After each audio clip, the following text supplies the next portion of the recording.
Histórias de Vida é o programa dinamizado pelo Contrato Local de Desenvolvimento Social 4G Aveiro, um projeto sediado no Centro Social e Paroquial de Nossa Senhora de Fátima e cofinanciado pelo Programa Operacional de Inclusão Social e Emprego, Portugal 2020 e União Europeia, através do Fundo Social Europeu.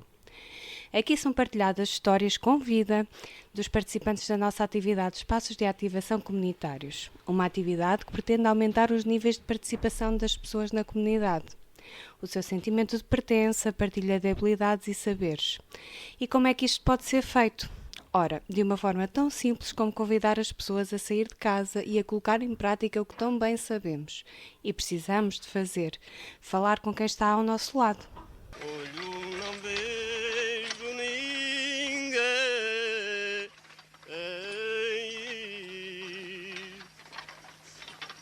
baixo rego nestes campos solitários.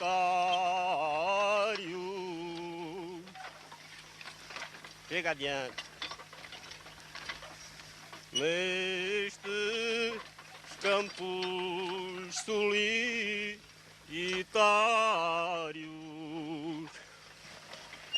Olá, vai. Onde a desgraça me tem.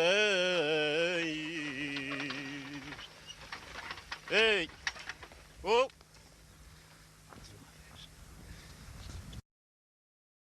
O São João vem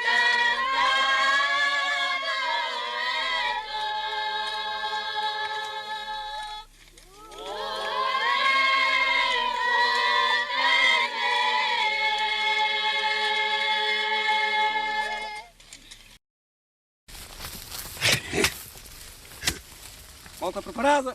E a semente caiu. É, minha gente, que ninguém viu. Ara com outra. Arrua a terra rota, aí vem. Traz tudo. Ah, vai se mandar ao fundo. Pobre caiu a linha. Ah, minha gente. Aí a linha de norte. Ara com outra, vem. Arrua a terra bronzeada. Feito, armar lindo, abaixo e mandar ao fundo.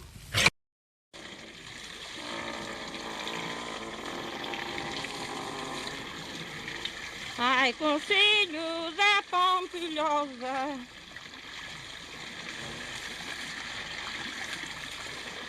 anda na folha de rosa.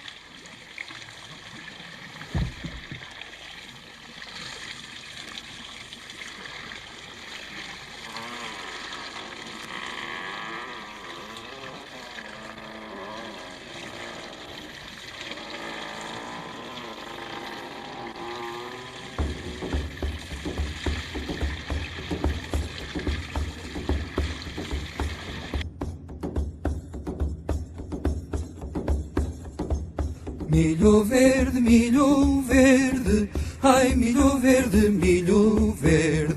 ai milho verde maçaroca.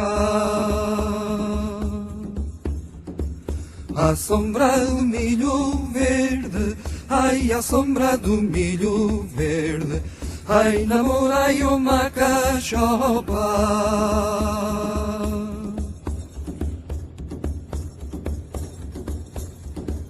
Milho verde, ai milho verde, ai milho verde miudinho. À sombra do milho verde, ai à sombra do milho verde, ai namorai um rapazinho.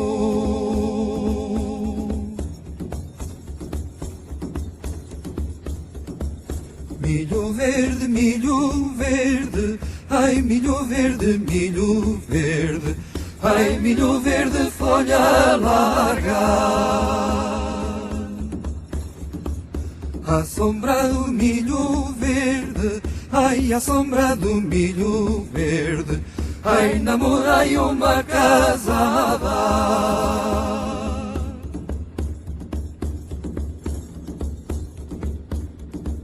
Mondadeiras do meu milho, ai, mondadeiras do meu milho, ai, mondai o meu milho vá. Não olheis para o caminho, ai, não olheis para o caminho, ai, que a merenda já lá vai.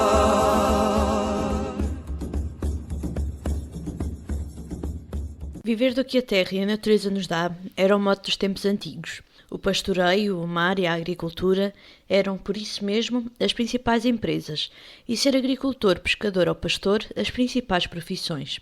Hoje, vamos ouvir os testemunhos de vida de alguns participantes dos espaços de ativação comunitários de Eirola e Requeixo. Como era a vida de um agricultor? Como passavam o tempo no campo? O que comiam antes de ir para o campo e quando regressavam a casa? Será que mantêm esta arte nos dias de hoje? Quais as vantagens de ser agricultor em pleno século XXI e quais as dificuldades? Curiosos? Nós também. Vamos ouvir? Estamos aqui com os participantes de Requeixo, alguns, e portanto, boa tarde a todas.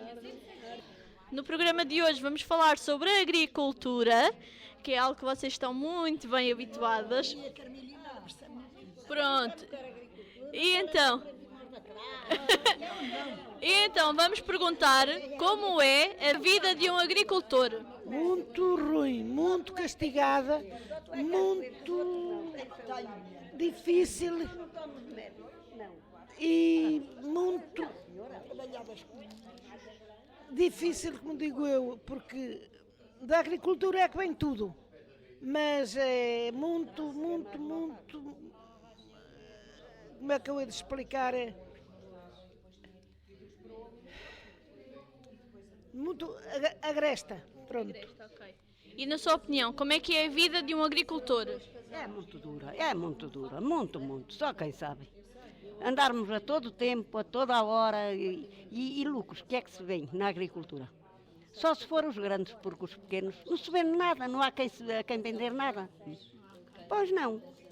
Não, isto está, é muito duro, a agricultura é muito dura, mas e dá pouco. Agora os nossos governos haviam de ver melhor, porque é da agricultura que tudo come e bebe, não há nada que se crie sem serem, não tenha de comer e beber. E tudo quanto se come e bebe é criado na agricultura. Sem dúvida.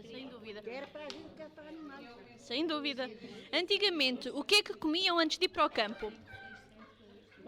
Sopa. Sopa. A que horas? Por volta das 7, 8 horas, depende da hora que eu saísse para o campo. De manhã, praticamente, quando os meus irmãos andavam na pateira, no moliço, eles faziam uma gemada de ovo. E depois ia eu levar-lhe o escoado, que chama a gente o prato com batatas e couves e hortaliça, e o bacalhau, por exemplo, ou uma panela de sopa.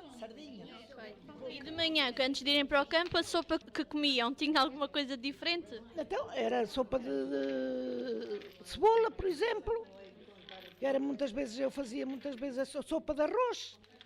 Era essas sopas que a gente fazia, mais que para o meio-dia já era sopa de feijão. Ok. E da sua experiência, o que é que comiam antes de ir para o campo? Era também sopa, era. Okay. E às vezes sardinha assada, salgada. Trabalhei muito lá dia fora para ganhar 7.500 e era isso. Ia ganhar 7.500. E quando chegavam do campo, o que é que comiam? Depois comia-se sopa e às vezes carne. E gorda, não era como agora. Agora a carne gorda não se come. Nesse tempo era carne alta, gorda. E comia-se. Olha, ai. E no seu caso, quando chegavam do campo, o que é que comiam? Eu, o que comia era a sopa de feijão com a carne alta, que eu levava muitas vezes às terras para a gente comer nas terras, que o meu pai andava o dia fora com o gado e os meus irmãos. E então andávamos, pronto, tinha que eu levar-lo a comer, e quando andava a semear batatas era igual, era a sopa e era sopa e a carne gorda mesmo de carne de porco. Okay.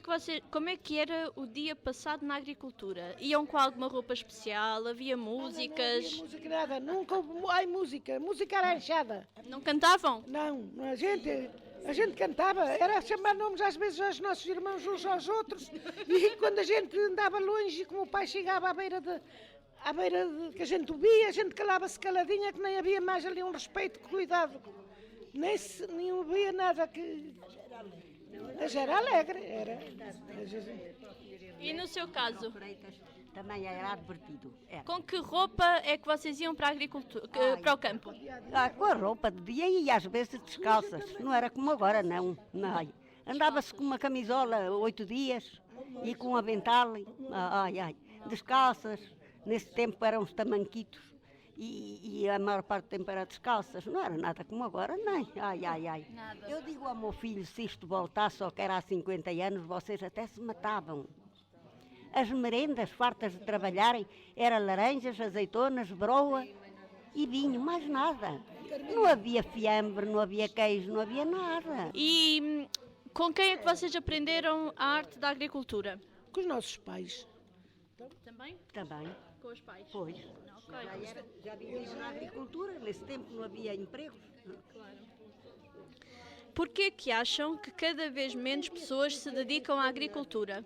Porque a agricultura agora não dá nada, não há que vender nada. Antigamente a gente tinha as vacas taurinas e iam com elas às Jordanhas. Agora nem uma vaca a gente pode ter, nem amarela, nem nada, porque acabou tudo. E de maneira que nem nada. Antigamente a agricultura dava mais dinheiro do que agora, é isso? Antigamente dava, porque a gente vendia uma cuba, a gente vendia umas batatas, a gente vendia o vinho, a gente vendia tudo.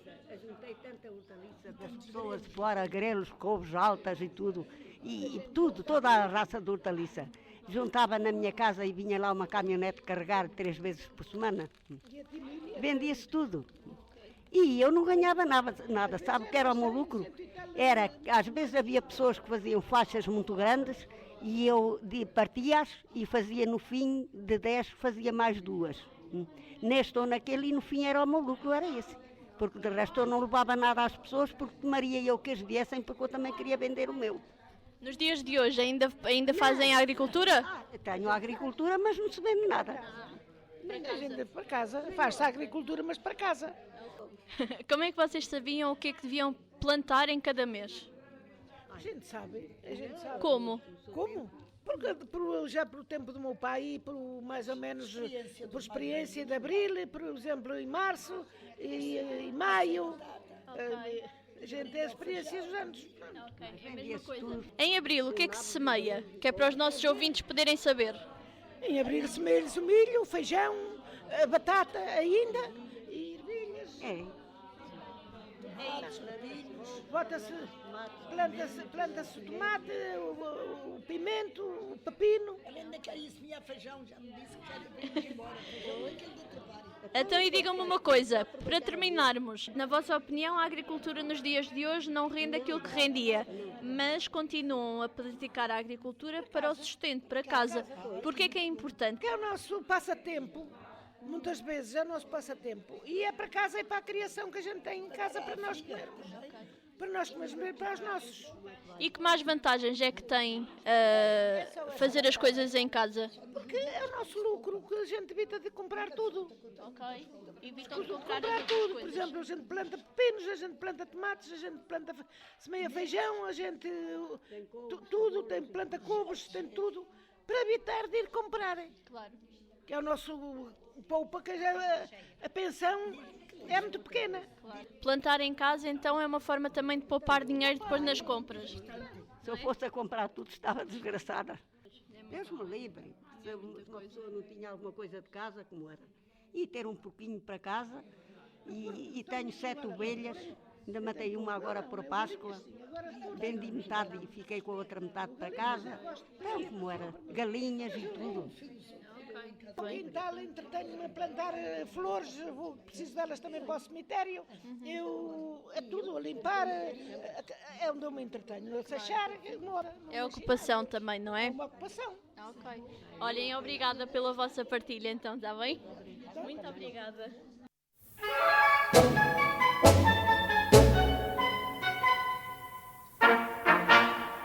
Oliveirinha da serra, o vento leva a flor.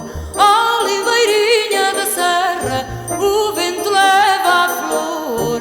Oh, e oh, ai, só a mim ninguém me leva o pé do meu amor. Oh, ia, ai, só a mim ninguém me leva. Oh, ia, ai, para o pé do meu amor.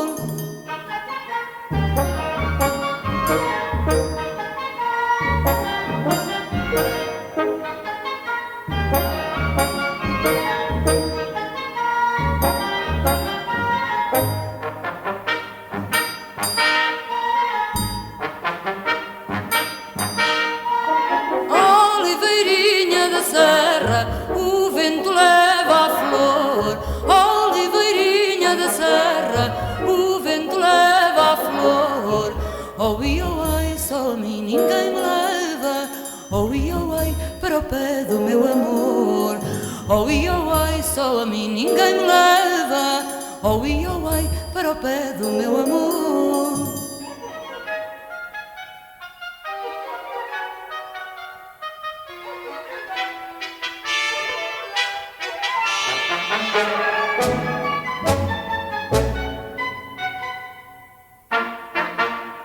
Oliveirinha da serra, o vento leva a flor.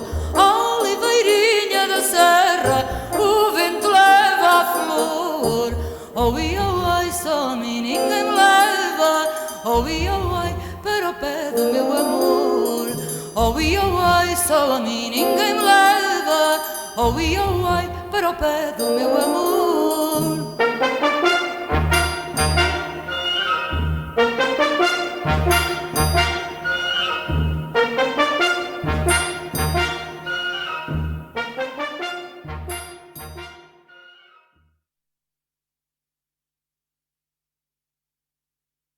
Vamos ouvir agora o testemunho dos participantes de Eirol.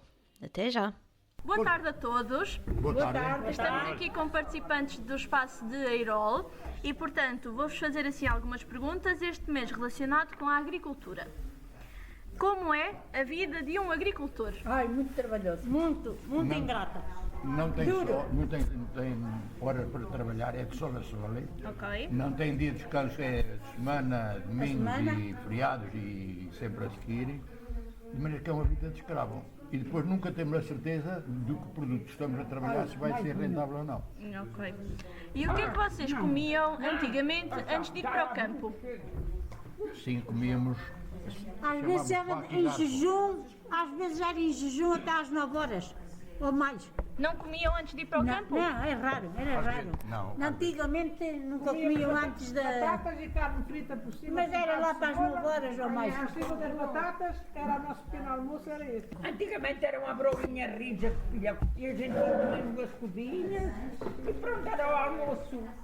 Nunca me lembro que se fazia, a minha mãe tinha que fazer café em casa. A minha mãe fazia. No inverno, Só sopa de cebola antes de irem para o campo, é isso que eles também falaram disso. Sim, sopa de cebola. E aqui? Aqui era batatas e Era as feijões fracos.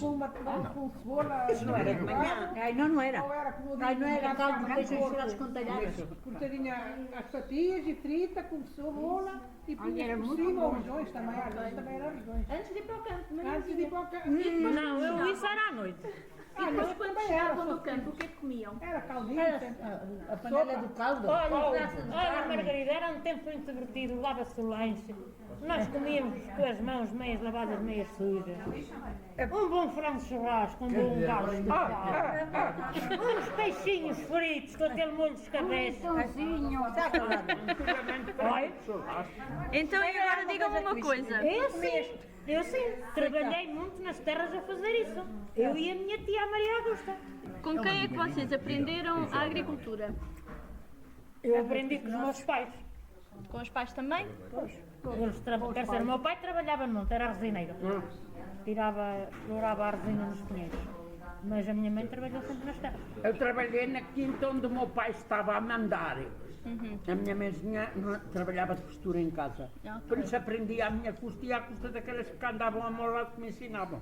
E comecei a cortar uvas aos 9 anos. Cortava por onde chegava. Mas depois fui crescendo, fomos sempre assim. Mas eu com 11 anos, quando saí da escola, andava atrás de 4 enxadas ou 5, a pôr batatas e adubo, eu mais outra garota, atrás das enxadas, a fazer meias luas, que antigamente era o adubo, era caldeado, não podia cair em cima do grão da batata. E andávamos a fazer assim às meias luas, aquilo era desgalhar por baixo das latas. O senhor era rico, tinha um trator e lavrava já com o trator as terras dos nossos pais e nós pagávamos com o corpo.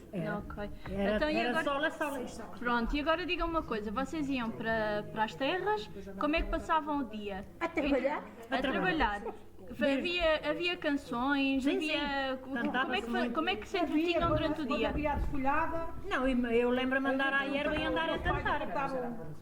O Manuel Batista até me chamava a Maria Lourdes Rezende. Despidas para casa, para depois à noite, é que era escapulado com amigos, que a gente tinha ajudado, e cantávamos durante a noite. Mas isso já era só quando já se estava para escapular o milho. Sim, mas nas terras, cantava-se nas terras, quando andávamos a sachar o milho, a arrendar o milho, a apanhar erva, nós cantávamos. Sim. Eu via-se a cantar, era o pessoal de Pinheiro. O milho. Era tudo Vocês lembram-se de alguma música que se cantasse nas terras? Cantava-se a Oliveira da Serra, era o Alecrim Dourado, era assim essas. Eram as músicas que se ouvia no rádio. Ok. No rádio, que a gente nem tinha rádio. Então, e agora digam-me mais uma coisinha. Como é que vocês sabem, como é que vocês aprenderam o que plantar em cada mês? Vamos aprendendo. Os nossos antigos que nos ensinavam, os nossos antigos. Okay. Antes de terminarmos, o que é que se planta em abril?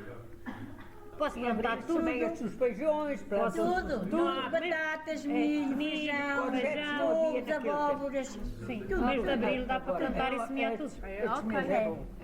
E então, por exemplo, a batata em terrenos mais abrigados já se podem semear em janeiro. Eu já arranquei batatas que apanhei em janeiro. Eu ainda não arranquei, mas tenho as lá que semeei em janeiro. Para alguém que não planta que não semeie em casa, que não tenha a sua hortinha, que conselho é que vocês davam? O que é que vocês lhes diziam para terem a sua hortinha em casa? Quem tiver e puderem, para mim é uma alegria eu andar no meu quintal. Já me mostrei. É uma terapia. Ainda ontem fui ao quintal, arranquei 3 ou 4 pés de batatas, apanhei umas famílias, vim para casa, pus as batatinhas novas, mais pequenas, a cozer com as favas, tirei a água, deitei azeite nas favas e nas batatinhas na panela, folhas de alho partidas miudinhas, dá dentro da panela nas favas, vinagre, tapei, deixei refogar um bocadinho e disse só ao meu marido: estamos a comer hoje, não gastei um tostão. Portanto, terem o cantinho, a hortinha em casa também é uma forma de poupar. Sim. Nós temos os nossos menos para casa. Ter a casinha farta é um gosto. Olhem, obrigada pela vossa partilha. Na opinião dos entrevistados, viver do que a natureza nos dá é viver com saúde. A oportunidade de ir ao campo, apanhar couves, alfaces, tomates, abóboras, regressar a casa e cozinhar uma sopa ou preparar uma salada. Tudo fruto do trabalho pessoal, é de um gozo difícil de descrever. E se a horta for apenas para consumo doméstico, permite ao agricultor uma boa poupança ao final do mês e a certeza de que o que está a comer é do mais natural que existe. Contudo, apesar de hoje em dia ser mais fácil semear, plantar e apanhar o fruto do trabalho, viver da agricultura tornou-se uma missão quase impossível. Os pequenos produtores foram substituídos pela produção industrial. Os custos tornaram-se mais elevados, os apoios do governo são reduzidos e a agricultura deixou de agradar às gentes mais novas, precisamente por ser pouco rentável. Para além disso, as pessoas esqueceram-se do essencial. É da terra que vem o nosso principal sustento. A comida na mesa e a bebida no copo vêm do que a natureza nos dá. E por isso, quanto mais saudável for a prática da agricultura, mais saudável será a nossa alimentação. Para voltar a crescer, a arte da agricultura precisa de menos químicos e menos egos. Para voltar a crescer, a arte da agricultura precisa de mais apoio humano, mais consciência ambiental e mais tempo para deixar que a natureza faça, ao seu tempo, o que sempre soube fazer. Até ao próximo episódio.